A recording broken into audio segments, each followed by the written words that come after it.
Mark Espy once again. We're talking about the SPX. Before we begin, I must remind everyone that all that we speak about here is for educational purposes only, never to be construed as a recommendation to buy or sell anything. Please do your own due diligence. Last week, I told you that I felt that we were going to move up slightly to challenge the 200, but I didn't feel that we would stay there, and that's exactly what occurred.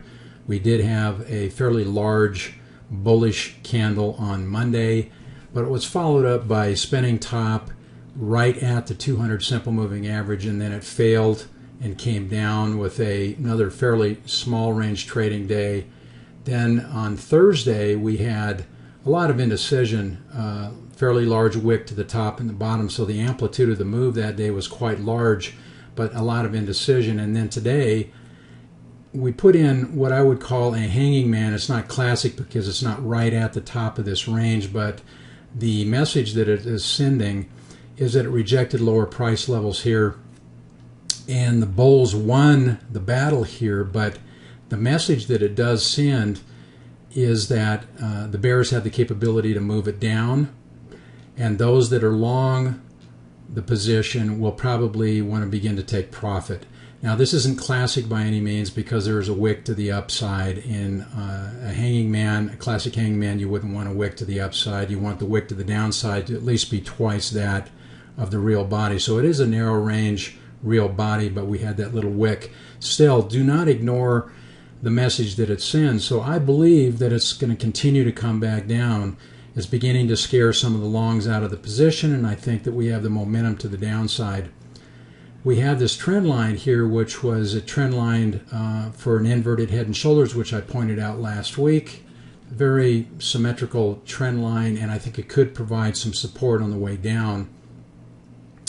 The occurrence that I talked about when I pointed out the, let me move that back over here, when I pointed out the 50 crossover of the 200 is not to be ignored, is pretty significant. And that certainly is a large part of the thesis that I have, that this is going to continue either sideways to down, but I think it's probably going to continue to move down.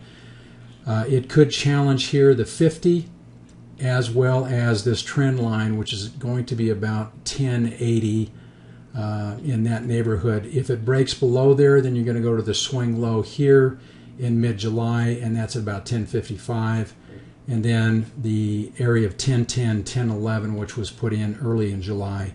We have the double bottom. Actually, there's a triple bottom here, February, May, and June, and that's 1040 to 1044. So all of these areas are fairly stout support. This is coming off of the top edge of the Bollinger Band, or the upper band too, so one would expect this to begin to retrace as well.